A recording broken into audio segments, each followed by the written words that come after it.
Kalimah berasaskan amal ma'ruf, cegah semua yang mungkar, pasti beroleh kejayaan.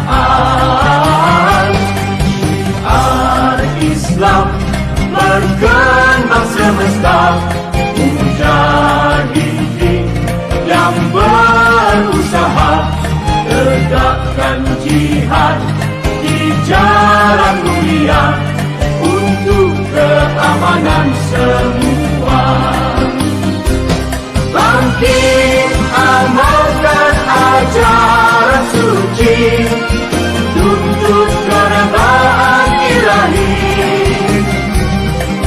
Kalimah tauhid pasti dihayati di jiwa setiap muslimin. Sambutlah perintah ilahi, mulakan dakwah keluarga sendiri, sebarkan dakwah di dunia ini, dengan iman kamu berbakti.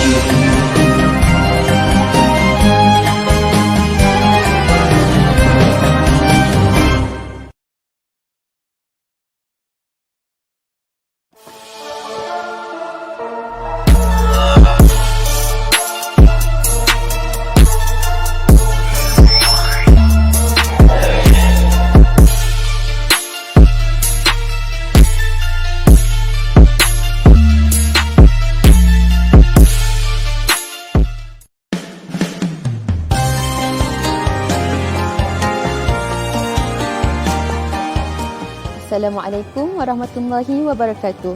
Saya Huda Nordin dari Kluster Ekonomi dan Keuangan Islam Majlis Wanita Yadim.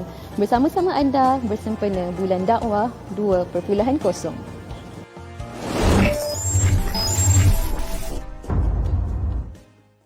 Jom saya kongsikan bagaimana cara bermuamalah cara Rasulullah sallallahu alaihi wasallam. Dalam satu hadis, Nabi sallallahu alaihi wasallam bersabda, "At-tajiru as-saduqul amin ma'an nabiyyin was-siddiqin wasyuhada."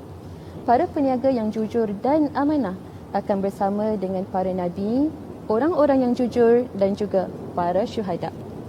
Kejujuran adalah elemen yang terpenting dalam perniagaan. Bila kita berbicara tentang perniagaan, ia adalah tentang membina hubungan kepercayaan di antara pelanggan dan juga peniaga, yang mana tidak mungkin dapat dicapai sekiranya ada penipuan dan juga tipu daya.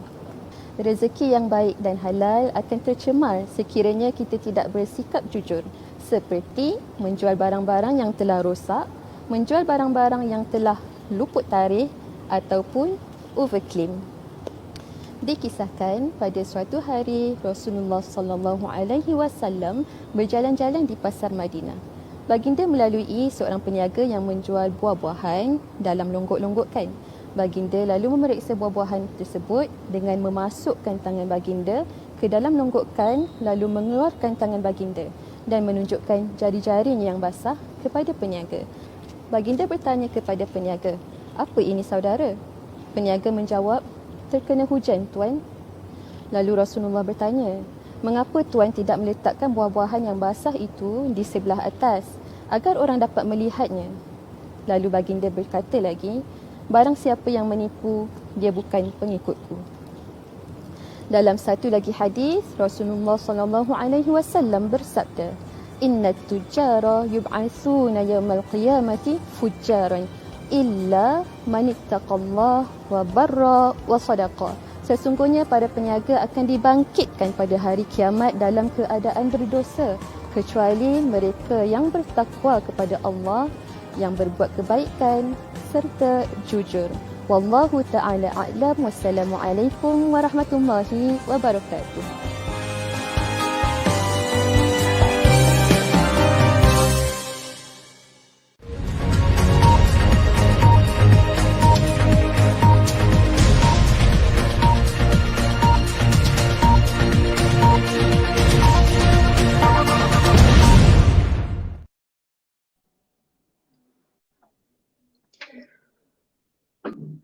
Bismillahirrahmanirrahim. Alhamdulillahi rabbil alamin wassalatu wassalamu ala asyrafil anbiya'i wal mursalin sayyidina Muhammadin wa ala alihi wa sahbihi ajma'in. Alhamdulillah. Allahumma salli ala sayyidina Muhammad wa ala ali Muhammad. Pertamanya selamat malam kepada para penonton yang bersiaran bersama dengan kita pada malam ini, iaitu siaran Yadim Interaktif Sarawak 11 Disember 2021 yang dibawakan khas oleh Yadim Negeri Sarawak. Alhamdulillah, saya kira lebih kurang hampir 1 bulan kita tidak bersiaran secara live, dan Alhamdulillah pada malam ini kita bersua kembali. InsyaAllah pada malam ini kita akan membincangkan satu topik yang mana topik ini seperti yang diwar-warkan, iaitu berkaitan dengan menjelangnya, refleksi diri menjelangnya tahun 2022. Sebelum itu, saya ingin maklumkan bahawa pada malam ini kita akan bersiaran secara live di Facebook Yadim Negeri Sarawak, Facebook Yadim Ibu Pejabat dan Yadim Negeri. Kemudian juga kita bersiaran di Facebook TV Al-Hijrah, Facebook Timbalan Menteri Halal Agama, Yayasan Wakaf, dan di Facebook yang berhormat Fathan Alpa Yadim. Alhamdulillah, tuan-tuan dan puan-puan, insyaAllah sebelum saya melanjutkan perbincangan kita pada malam ini, berkaitan dengan tajuk refleksi diri menjelang tahun 2002, yang mana tajuk pada malam ini kita akan undang seorang tetamu jemputan kita, merupakan inspirator psikologi kejayaan, iaitu Dr. Saleha Idris yang akan bersama dengan kita pada malam ini. Kita jemput yang membahagia doktor untuk bersama dengan kita.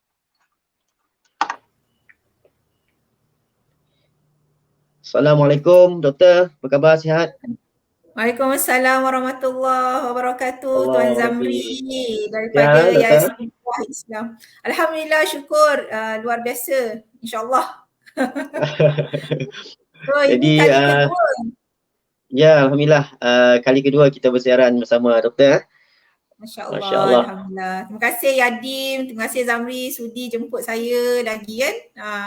Sama-sama, sentiasa, Yadim sentiasa bersama, insyaAllah. Boleh tahu Baik, ke sebelum kita punya internet clear ke, okey ke? setakat ini okey, doktor. Setakat ini okey. Oh. Saya punya internet okey, doktor. Nampak macam putus-putus. Oh, ya ke? Setakat Itulah ini nak tahu. clear, doktor. Okey. Kalau boleh kita tahu daripada sahabat-sahabat Facebook, sebab saya buka Yadim Pusat. So maybe Yadim Pusat boleh bagi respon kalau yang menonton clear ke tak clear kan Zamri? Atau Ya, Zamri betul. buka live, Zamri buka live apa? TV Al-Hijrah ke? Yadim Sarawak ke? Setakat ini Yadim Sarawak.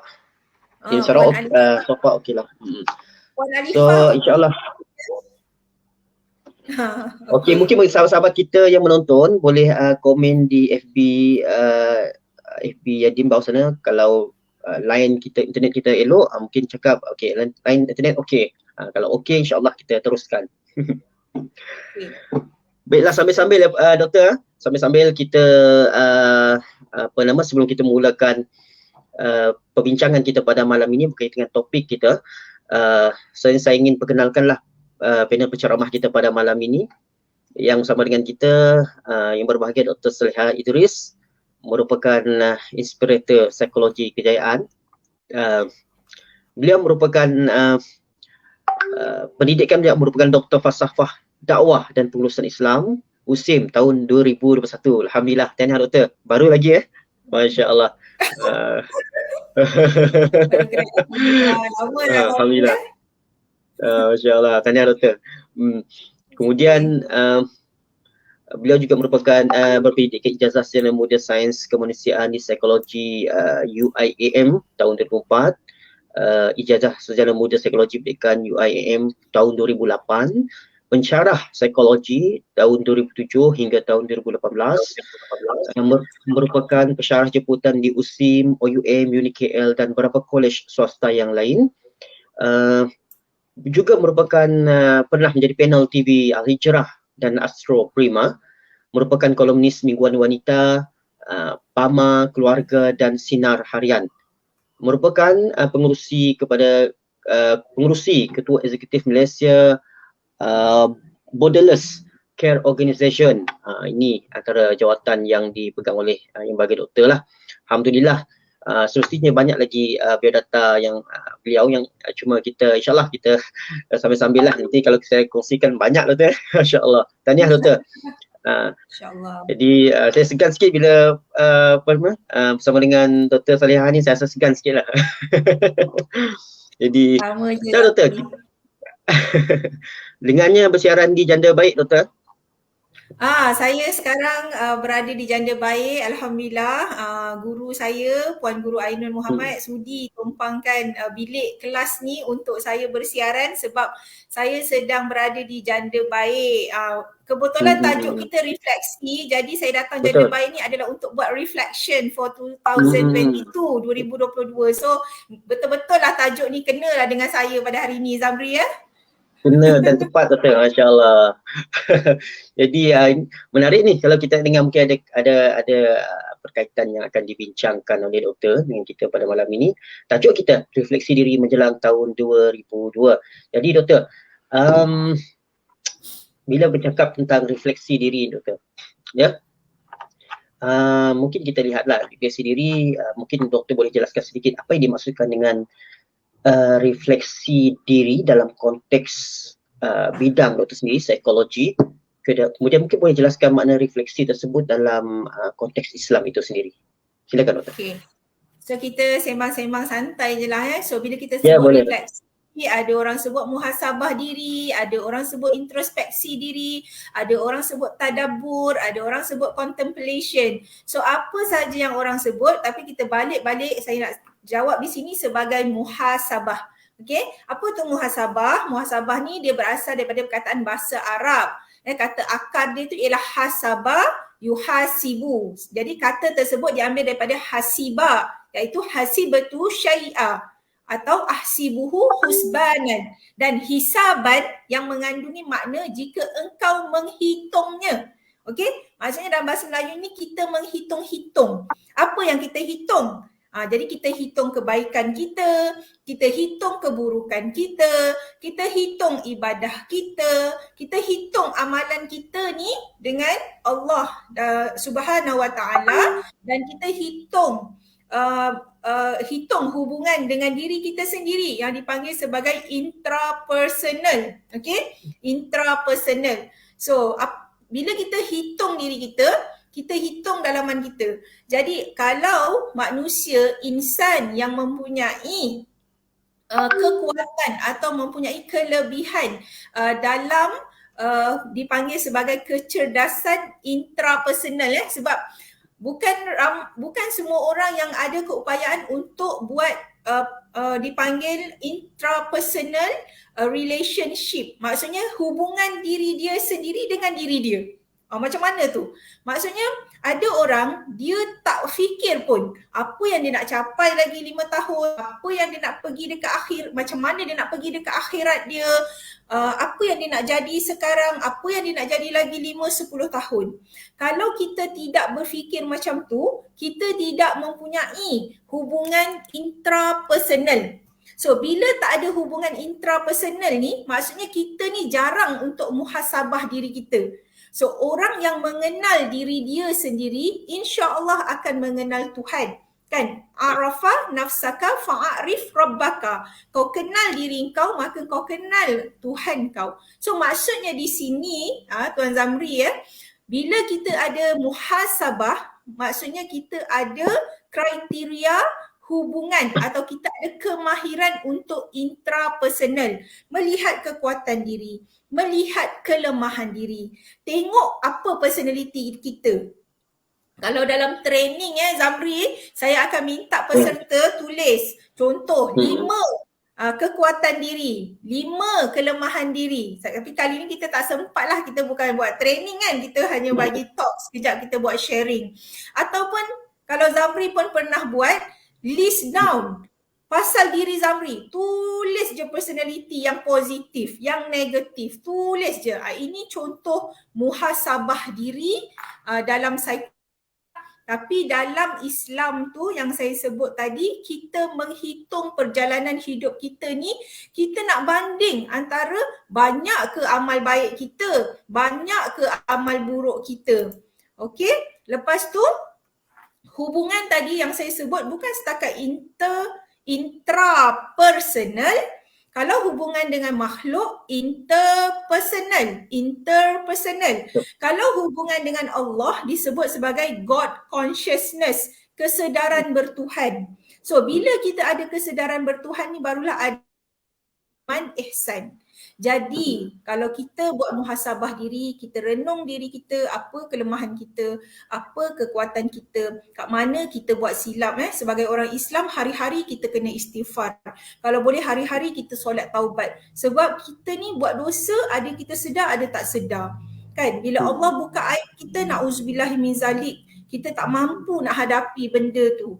Jadi muhasabah ni adalah salah satu aspek ibadah. Okey, Allah sebut ibadah ni, Allah cipta kita ni sebab apa Zamri? Sebab untuk ibadah. Allah firman kan dalam surah Az-Zariyat ayat 56. Apa Allah A'udzubillahi minasyaitonirrajim wa ma khalaqtul jinna wal insa illa wa ma khalaqtal jinna wal insa. Aku tak cipta jin dan manusia kecuali apa? Menjadi orang-orang yang menghambakan diri kepada aku. Mereka mesti beribadah kepada aku. Okey?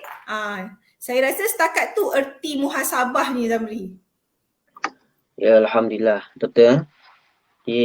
Betul lah, maknanya refleksi diri dalam konteks Islam itu sendiri adalah muhasabah, mana kita meredung balik tentang diri kita, hubungan kita dengan manusia, hubungan kita dengan Tuhan, kan.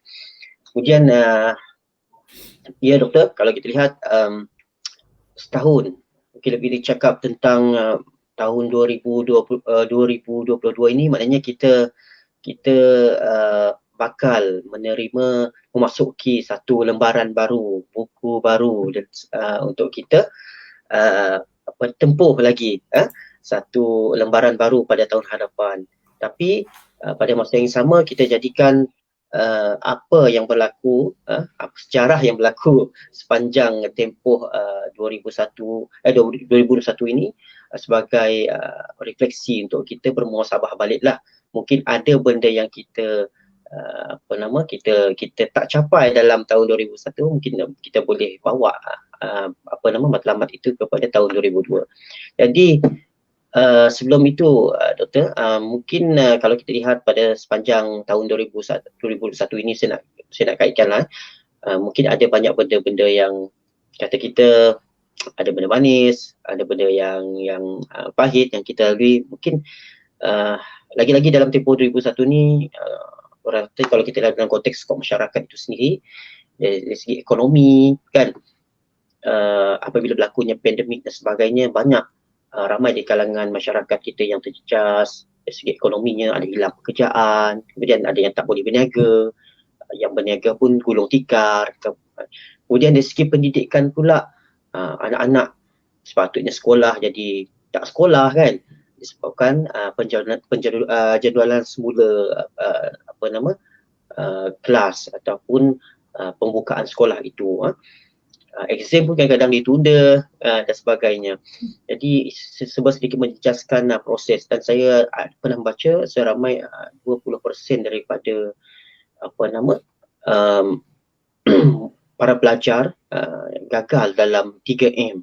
3M itu mungkin di peringkat sekolah rendah. Maknanya kesan daripada pandemik kan. Dan kita boleh lihat dari segi sosial banyak berlakunya masalah bunuh diri dan sebagainya. Kemudian berlakunya jenayah, meningkatnya kes-kes jenayah disebabkan oleh kesan daripada perubahan gaya hidup. Dan kes kesihatan juga meningkat apabila berlakunya COVID. Ramai yang kesan dari segi kesihatan. Kemudian kesan juga daripada COVID ini menyebabkan kesihatan mental itu sendiri semakin meningkat, kes-kes mental itu. Jadi ini yang kita katakan dalam masyarakat kita ini dalam tempoh 2020-2021 ini merupakan satu ujian yang sangat besarlah kepada masyarakat seluruh dunia, termasuk kita di Malaysia ini. Jadi mungkin doktor dapat melihat ini, macam mana kita nak bawa masyarakat ini apabila kita dah berdepan dengan isu ini, macam mana kita nak mendepani, nak memotivasikan diri kita untuk kita lebih positif untuk menempuh hidup pada tahun baru yang akan datang. Silakan doktor. Baik, bila berlakunya COVID ke musibah, ujian hidup dan sebagainya ya Zamri, saya sukalah untuk kita melihat balik kepada sosok tubuh, sosok yang paling agung, iaitu baginda Rasulullah sallallahu alaihi wasallam. Kalau kita tengok ya sejarah Rasulullah sallallahu alaihi wasallam, saya nak kaitkan dengan COVID tapi saya nak tengok kita nak tengok sosok tubuh, sosok peribadi baginda Rasulullah sallallahu alaihi wasallam. Lihat bagaimana hidup Rasulullah bila lahir tak ada ayah. Okey, bila lahir tak ada ayah. Kemudian tak ada mak. Kan? Tak ada mak. Bila dah besar sikit nak dapatkan kasih daripada atuk, atuk pun meninggal. Lepas atuk, pakciknya pula, Abu Talib. Kemudian Siti Khadijah, Sayyidatina Khadijah. Jadi dekat sini yang saya lihat, yang saya ambil hikmah, maksudnya Allah Subhanahu Wa Taala dia nak mengajar hamba dia bahawa kita tidak bergantung kepada manusia dan sesiapa dalam hidup kita. Hanya kita pasakkan kekuatan kita itu pada kalau kita, orang kata kalau kita cintakan, kalau kita sukakan bunga Zamri bunga akan layu. Kalau kita harap pada manusia, manusia akan mati. So begitu jugalah pada waktu zaman pandemik COVID. Berapa ramai orang yang meninggal. Ya, kalau keluarga saya sendiri pun makcik saya meninggal, pupu saya meninggal. Jadi meninggalkan anak-anak yatim piatu kan. Jadi waktu ni lah kami sahabat-sahabat satu batch dengan saya di psikologi UIA, kita bentuk satu grup dan kita cuba buat sesuatu untuk bantu kecil-kecilan je lah Zamri untuk bantu masyarakat. So di sini kita tengok apa yang berlaku adalah memang ada setiap musibah ada bersamanya kemudahan. Inna ma'al usri yusra. Dia sebut sini inna ma'al tu bersama, usri yusra. Sesungguhnya bersama dengan kesusahan tu ada kemudahan. Tak adalah orang kata Allah bagi susah. Tapi waktu susah tu mesti ada kemanisan dia. Jadi dekat sini bila kita ambil balik iktibar kisah Rasulullah sallallahu alaihi wasallam ni, kita kena pasakkan dalam hati kita, aku tak bergantung pada sesiapa. Aku tak bergantung pada sumbangan. Aku tak bergantung pada bos. Aku tak bergantung pada syarikat yang aku kerja. Aku tak bergantung kepada kawan baik aku. Kadang-kadang Allah mengajar, pernah kan juga Zamri yang kita sayang mati, meninggal. Betul. Yang kita kasih bercerai, yang kita puja, kemudian kita hina, yang kita hina kita puja. Kan semua tu jadi terbalik kat dunia ni. Dulu dia musuh sekarang jadi kawan. Dulu dia kawan jadi musuh. Jadi dalam waktu pandemik ini pun kita melihat orang yang kerja besar-besar, kerja tinggi-tinggi, tiba-tiba drop, jatuh. Jadi dekat sini selalunya manusia ni bila melihat nikmat tu sebagai duit, hidup kaya, hidup senang, anak cantik, isteri cun melecun, suami sado. Tapi kita tak pernah melihat bahawa kalau Allah beri musibah, Allah beri ujian, kita sedih, kita depression, kita anxiety. Walhal itu adalah hadiah daripada Tuhan, tetapi bungkusan dia tu memang tak cantik.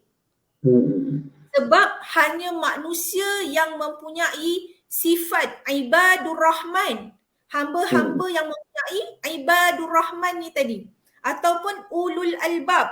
Zamri pun daripada Kolej Darul Hikmah kan, sentiasa menekankan kepada generasi ulul albab. Siapa itu generasi ulul albab? Adalah mereka yang mengambil setiap perkara sebagai hikmah daripada Allah. Kalau berlaku pada diri dia, dia dihina, dia difitnah, tapi dia kembalikan pada Allah. Inna lillahi wa inna ilaihi raji'un.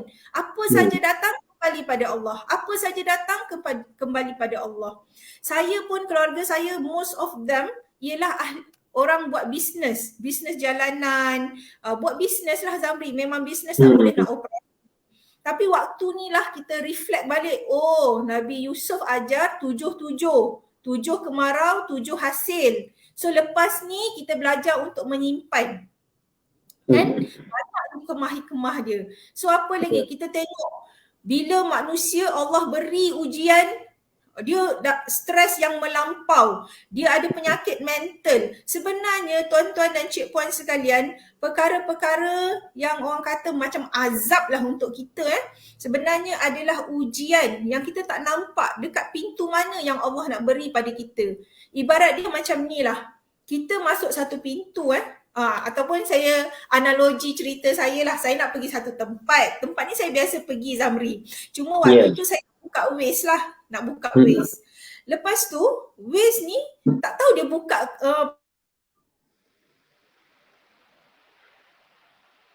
sampai dia mengganggu emosi saya. Saya kata apalah Waze ni, masa saya tengah marah Waze tu Zamri, kata apalah Waze ni bawa aku jalan-jalan ni pula, dah lah orang nak cepat, tiba-tiba dah sampai dah tempat tu Zamri, masa saya membebel tu. Jadi saya pun astagfirullah, saya istighfar kan, astagfirullah, ya Allah rupanya jalan ni ya Allah lebih tak ada orang, tak jam, very shortcut, sangat cepat, tapi cuma macam benda baru untuk hidup kita. So begitu kita manusia, apa saja yang berlaku dalam hidup kita, tiba-tiba ujian yang melanda, ujian mati, ujian difitnah, ujian dibuang kerja, ujian apa lagi, ujian kecurian, kebakaran dan sebagainya, memang akan membuat kita rasa sedih. Sebab kita manusia biasa. Tapi kita tak boleh lama-lama sedih tu. Kita kena divert energi sedih, negatif tu pergi tempat lain lah. Mungkin waktu kalau macam orang sedih, kita kena bagi sokongan emosi dulu. Kita kena bagi kata-kata semangat. Kita tak boleh nak mengkritik orang tu. Itulah kau, sebenarnya aku nak cakap dengan kau ni boros sangatlah masa kau kaya dulu. Jangan cakap macam tu tuan-tuan dan cik puan sekalian. Itu bukan cara yang betul bila orang dilanda musibah. Ataupun Zamri bila orang meninggal kan, sabarlah. Memanglah nak sabar, tapi sebaiknya bila kita ada kematian, kita sebut perkara-perkara baik tentang si mati. Contohnya, aku percaya ayah kau ni ayah yang baik, insya-Allah syurgalah tempat dia. Jadi sejuk hati dia walaupun dia tengah macam tengah bela, tengah kosong kan. Orang perlukan sokongan waktu tu, sokongan emosi. Kenapa perlukan sokongan emosi? Macam orang berhenti kerja ke, ataupun gaji 30,000, 40,000 tiba-tiba drop, habis gaji tak ada, ataupun gaji kena potong sampai 2-3 ribu. Janganlah kita kata itulah kau dulu pergi Paris lah, apalah kan. So tak boleh lah macam tu na'udzubillahi min zalik. Dan sebaik-baik manusia bila kita dilanda musibah, memang kita sebut inna lillahi wa inna ilaihi raji'un, la haula wa la quwata illa billahil aliyil azim. Dan saya suka untuk zikir Nabi Yunus, apa dia? La ilaha illa anta subhanaka inni kuntu minaz zalimin. Terus laungkan zikir-zikir ni. Dalam tubuh kita ni ada neuron neuron.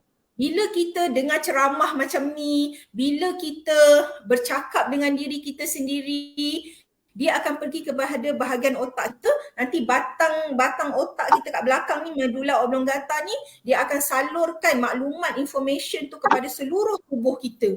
So itulah yang pentingnya kata-kata yang baik bila seseorang dilanda musibah macam tu. Yang terbaik Zamri, kita nak tengok diri kita ialah Allah nak bersihkan diri kita.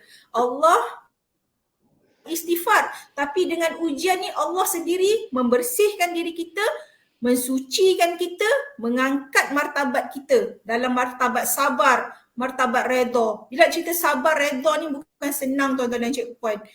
Saya ingat cerita saya buat PhD 9 tahun macam Zamri sebut, saya baru convo kan. Tahun yang ke-7 saya dah fed up dah tengok PhD saya. Saya dah rasa macam nak muntah lah Zamri 7 tahun buat PhD Tapi ada satu yang saya ingat, bila saya berbicara dengan Tuhan, ya Allah, ya Tuhanku, aku tak tahu kau nak bagi apa dekat aku ni. Tak apalah ya Allah, aku pun dah tak larat dah nak stres. Aku dah tak larat dah nak depression ke anxiety ke sakit mental semua ni. Masa tu saya alami anxiety Saya kata, ya Allah, aku serahkan tubuh aku ni semua pada Engkau. Aku ikut je. I follow the flow of the river. Saya kata. Maksudnya kalau sungai tu dia bawa kita ikut je. Bila ada sesuatu, baru kita adapt dengan benda tu, tapi kita still benda tu kita reflect pada Tuhan. Sebab tu kalau orang tanya saya macam mana boleh sampai 9 tahun. Saya kata kalau saya mendaki bukit, saya macam sikit lagi nak sampai puncak. Kalau saya turun memanglah saya lega, berasa beban tak ada, tapi ada satu benda yang tak capai. So baiklah saya mendaki. Macam itulah. Itu je Zamri. Ya. Allah. Kongsian yang sangat bermakna lah yang boleh doktor kongsikan kepada kita sebentar tadi. Doktor, ya tadi doktor ada bagi tahu saya lah, sekarang doktor berada di janda baik Dia baik, saya bercuti dengan keluarga. Tadi ada doktor sebut juga dia macam nak buat apa, refleksi jugalah bersama dengan keluarga. Itu mungkin doktor boleh kongsikan dengan kita sebab tahun 2002 kita nak buka buku baru ni, bagaimana kita nak recharge matlamat untuk tahun baru. Dan mungkin doktor boleh kongsikan apa yang aktiviti doktor boleh yang doktor lakukan bersama dengan keluarga di sana. Kita sembang-sembang santai lah Zamri malu saya bukanlah sesuatu pun, tak hebat pun tapi saya nak beritahu bila setiap bulan 12 saya memang akan recharge. Benda ni saya buat sejak 2009. So sekarang dah 2021, hampir dalam 12-13 tahun lah. Maksudnya apa yang saya buat, dan kalau kita tengok pun banyak syarikat-syarikat kan ada strategic planning kan. Kalau hujung-hujung tahun ni apa lagi diorang buat Zamri? Yadim ada buat apa Zamri? Kita buat brainstorming kan, contoh macam buat retreat, buat betul. Strategic planning 2022 kan, ramailah saya tengok kawan-kawan bisnes, kawan-kawan yang organisasi buat strategic planning kan. Kita jangan lepaskan peluang untuk buat strategic planning keluarga kita. Contoh strategic planning keluarga Zamri Bali 2022. Walaupun anak-anak Zamri comel-comel, masih kecil-kecil lagi Zamri Zamri teruskan buat benda ni. So sama juga dengan saya, maksudnya anak saya sekarang yang sulung 16 tahun, saya start buat masa dia umur 3 tahun. Memang saya dengan suami, kita akan duduk, kadang-kadang tak bercuti, kadang-kadang kita macam high tea ke, dinner lunch berdua ke, lepas tu kita discuss. Maksudnya waktu session tu memang discuss untuk pasal apa yang dah berlaku pada tahun ni dan apa yang kita nak lihat pada tahun 2022. Apa yang kita nak capai untuk diri kita, keluarga kita, anak kita, suami, kerjaya, organisasi dan sebagainya. Waktu ni lah kita bincang Zamri daripada sudut kewangan. Berapa kita nak, contoh kalau yang muda-muda berapa nak tambah anak kan, tahun ni nak tambah anak ke tak, fikir kan. Dulu saya ada perancangan pun tambah anak, saya beranak macam Zamri yang tu rezeki lah Allah bagi. Sebab tu saya nak sebut dekat sini, bila kita buat perancangan yang mendatang, kita kena pegang ayat ni wa makaru wa makarallah a'udzubillahi minasyaitonirrajim. Saya tak ingat ayat tapi surah Al-Anfal. Wa makaru wa makarallah wallahu khairul makirin. Wa makaru wa makarallah. Kamu merancang, Allah pun merancang dan Allah sebaik perancang. Ini prinsip yang kita kena buat bila kita buat goal setting. Bila kita menetapkan matlamat ni, benda ni yang kita kena pegang. Allah rancang, kita rancang. Sebab tu ada istilah qada dan qadar. Allah pun ada qada dia dan kita pun ada qadar kita, usaha kita. Tapi percayalah bahawa semua tu daripada Allah Subhanahu Wa Taala. Jadi hari ni saya berada di Janda Baik. Jadi selalunya saya bersiaran di rumah kalau live ni. Tapi hari ni berada di Janda Baik Bentong Pahang. Janda jahat tak jumpa pula lah kat sini Zamri. Jangan tanya. Semuanya baik-baik ya. Ada janda baik-baik je dekat sini. Semuanya baik-baik ya. Yang istimewanya Zamri, saya berada di sini. Ini adalah kelas, orang kata kelas training oleh Puan Guru saya. Saya datang sini saya tanya dia, Puan Guru saya ada live ni, boleh tak saya gunakan bilik ni? Puan Guru kata boleh, Masya Allah, Alhamdulillah, syukur ya. Alhamdulillah. So ini adalah contoh kita nak recharge mind, recharge heart kita, hati dan mind kita . Selalu saya jumpa guru saya, menghadap dia untuk tahun mendatang, sambil kita bercuti, macam itulah. Jadi apa yang kita buat, yang tadi masa saya sembang-sembang dengan suami saya tadi, masa tengah mandi sungai lah Zamri Ni baru habis mandi sungai ni, ketar-ketar sejuk ni kan. Jadi kita bincang macam abang, tahun depan macam mana? Okey, anak kita nombor 1 ada 5 anak kan. Okey, nombor 1 anak kita ni nak SPM. Jadi kita kena tuition. Nombor 2 pula form 3. So kita nak buat apa? Form yang ni form 2, yang ni darjah 6 dia nak macam UPSR. So lepas tu dia nak masuk form 1. So kita dah kena get ready benda ni pada bulan 1, bulan 2, bulan 3. So persiapan mental dan yang bongsu. So bongsu ni kita nak kemahiran apa lagi untuk dia? Contoh kemahiran bahasa Inggeris, kemahiran matematik. So saya sendiri apa yang saya nak buat tahun depan? Suami saya apa yang dia nak improve, dan saya juga apa yang saya nak improve. Saya dan suami apa nak improve pada sudut kewangan, daripada sudut sosial, daripada sudut penglibatan dengan ummah ni macam mana. Saya tanya dia, abang masih bagi tak? Bagi, proceed. Okey, jalan Zamri masih boleh lagi untuk kita berkhidmat pada ummah, pada masyarakat. Kan, kalau tak saya kata saya duduk rumah je lah, lipat baju, mop rumah kan. Mop rumah, basuh lantai macam tu lah. Okey, boleh proceed. Dan ini adalah contoh-contoh. Dan yang paling best sekali, kalau tuan-tuan dan cik puan suka buat benda ni, saya galakkan juga. Ada orang yang macam buat visualization, tampal tampal kereta idaman dia lah, buat tampal rumah idaman dia, boleh buat. Tapi daripada sudut materi pun kita buat, yang penting adalah sudut nilai dalaman diri kita. Okay, nilai dalaman diri kita ini sangat penting. Jadi kalau daripada bila kita merancang untuk masa depan, kita lihat daripada perspektif, kalau dalam psikologi, perspektif kognitif dan perspektif motivasi. Kalau daripada perspektif kognitif, kita menetapkan matlamat apa yang kita inginkan. Macam saya sebut tadilah, kita datang sini, kita recharge, kita buang benda-benda yang tak best dalam hidup kita sepanjang 2021. Ini contoh saya buat Zamri mungkin sahabat-sahabat boleh ikut. Bila saya datang sini, sebab kita kena ada satu momen kita kena bersendiri. So saya pilih momen bersendiri tu bersama alam, bersama sungai, bersama bunyi cengkerik, bersama hutan. Jadi saya duduk keseorangan. Suami saya pun dia faham.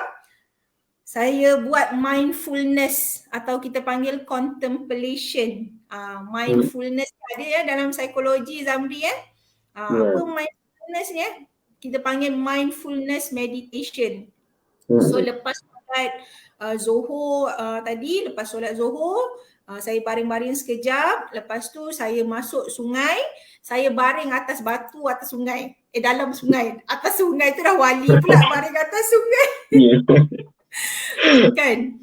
Jadi Ya. lepas tu saya tutup mata, saya tarik nafas, saya kosongkan minda saya, buang benda-benda yang kita rasa beban, kita rasa pahit, kita rasa berat dekat dalam diri kita. Kita buang semua-semua benda tu, kosongkan minda kita. Lepas tu kita zikir Allah, Allah. Ini cara saya Zikir Allah, Allah, Allah, Allah, Allah. Teruskan berzikir, kan? Kosongkan minda, teruskan berzikir. Kemudian saya connect dengan alam. Saya connect, saya pasang telinga tadi tu, saya dengar bunyi air, saya dengar bunyi burung-burung, bunyi alam, bunyi orang berjalan. Lepas tu bila dah start rasa dah tenang macam tu kan, kita pun fikir apa 2021 ni. Ni panggil muhasabah ni kan, reflection. Muhasabah, kita tak muhasabah pada benda-benda yang emosi tahu sebenarnya.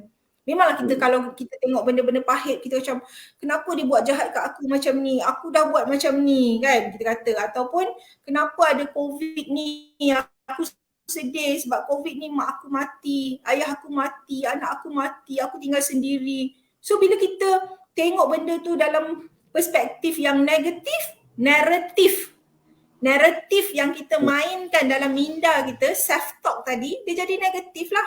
Jadi emosi kita tu lebih berat. Tapi saya buangkan, ya Allah, kau hadirkan dia untuk uji aku, ya Allah. Tak apa, ya Allah. Aku maafkan dia. Maafkan COVID ni.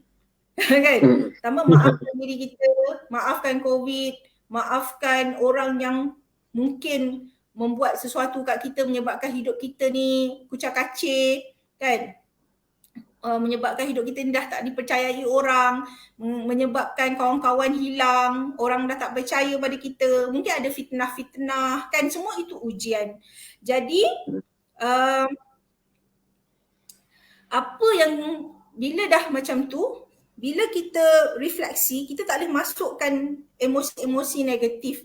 Macam saya sebut tadi, kita sebagai ulul albab. Ulul albab ni apa Zamri, ulul albab bahasa Melayu? Zamri pun dah tak ingat dah rasanya. Insan yang berfikiran, insan yang berfikir, yang mengambil hikmah, yang ada fikir dan zikir.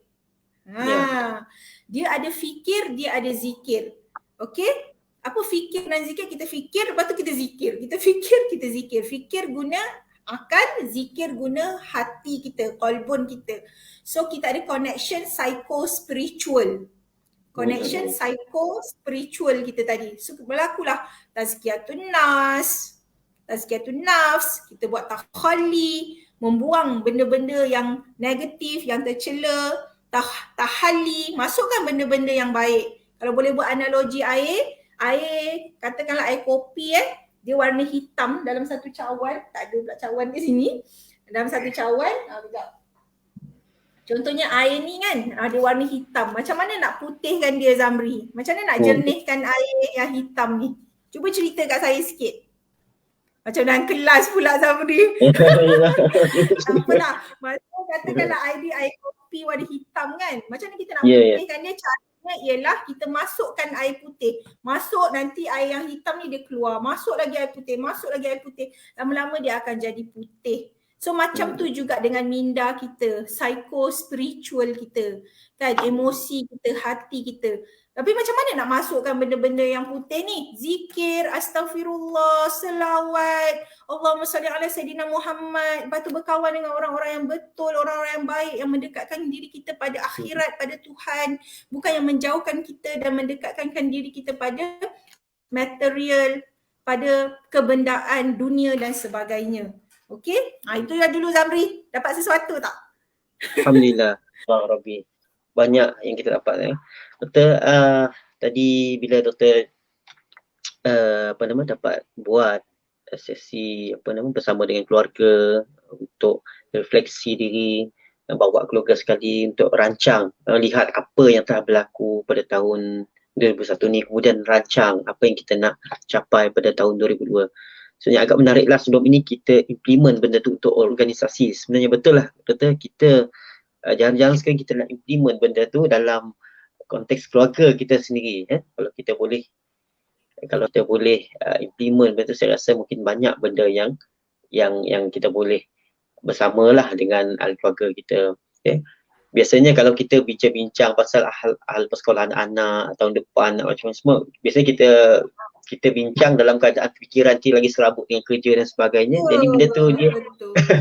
tengah driving kan kita bincang. Jadi benda tu kadang-kadang dia tak perbincangan tu tak mencapai maksud lah, ya. Dia tak ada Betul. matlamat. Jadi kalau kita Contoh boleh buat macam macam ni, contoh Zamri tengah sibuk kan, sekarang Zamri bertugas di day out station. Lepas tu balik isteri cakap, abang nak beli seluar anak sekolah tempat, nak beli ni. Lepas tu kita pun baru balik tu serabut. Boleh lawan ni nantilah dulu kan. Betul.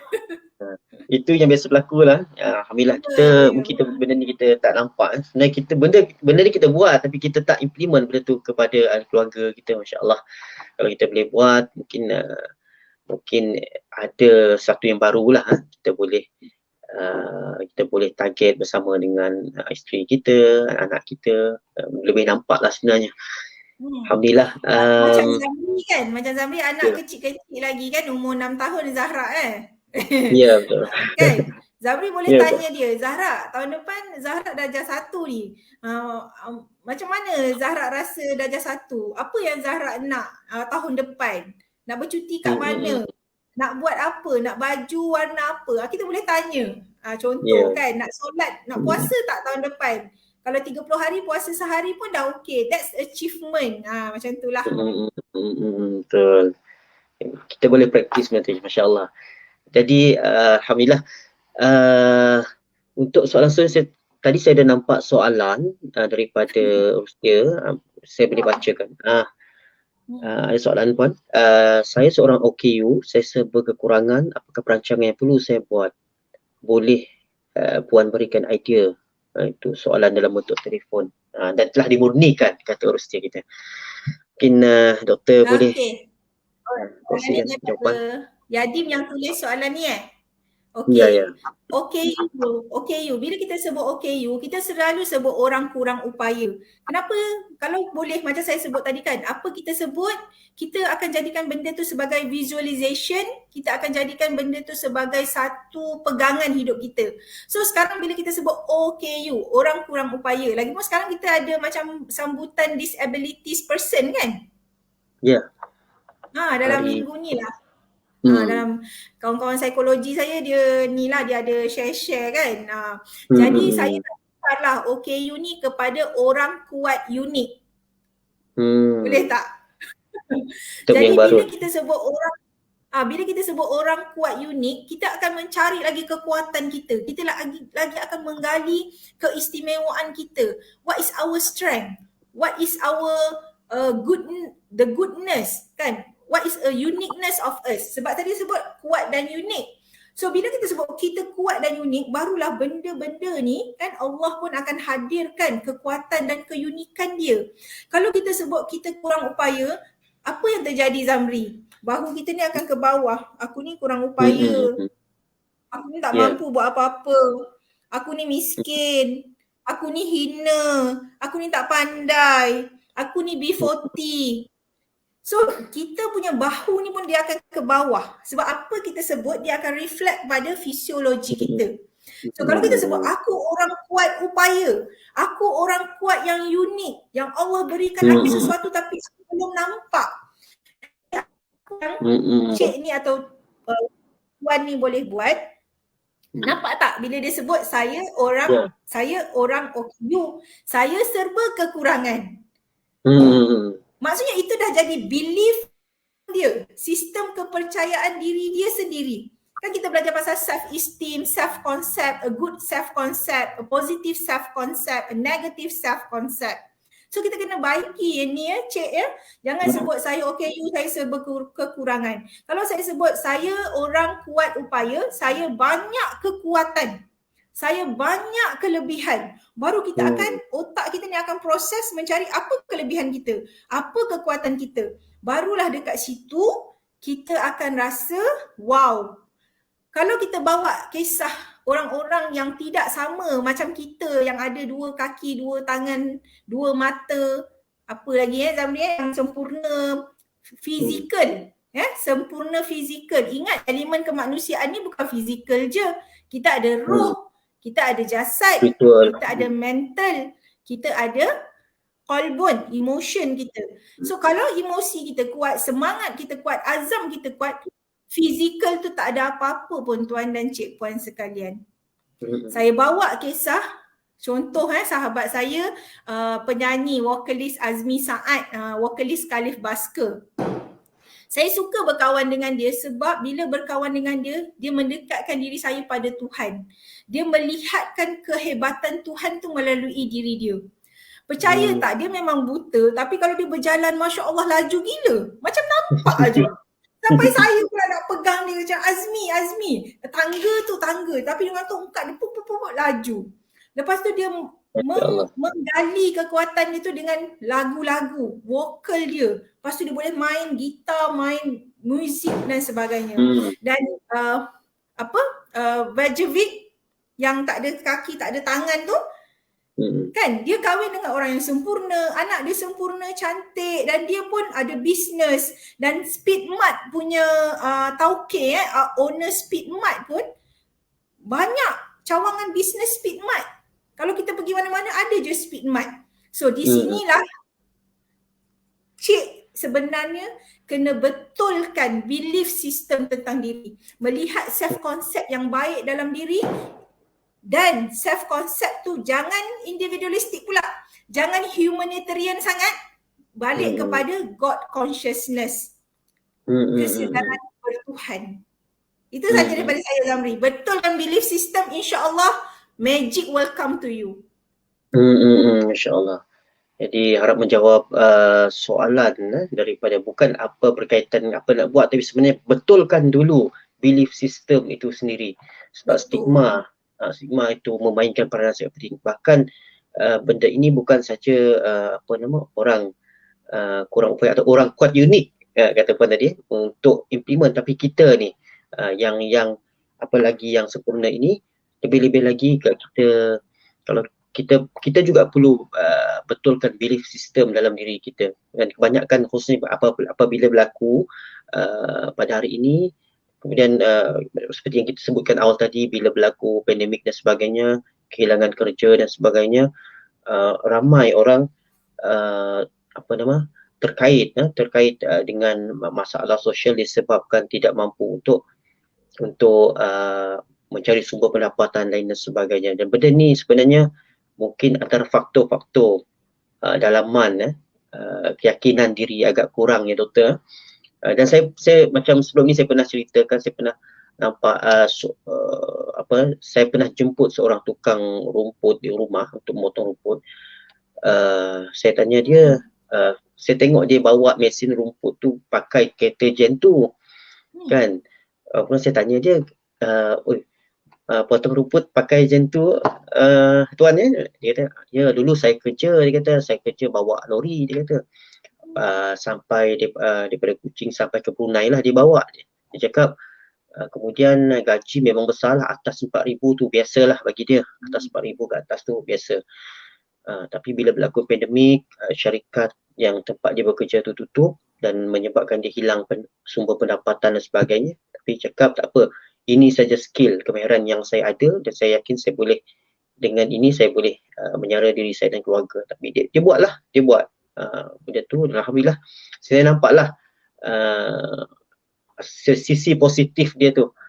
Dia maksudnya dia taklah apabila hilang sumber pendapatan tu dia tak meratap diri dia tu, tetapi dia masih lagi percaya dengan apa yang dia ada dan dia boleh mencari sumber pendapatan yang lain dengan kemahiran yang dia ada. Masya-Allah.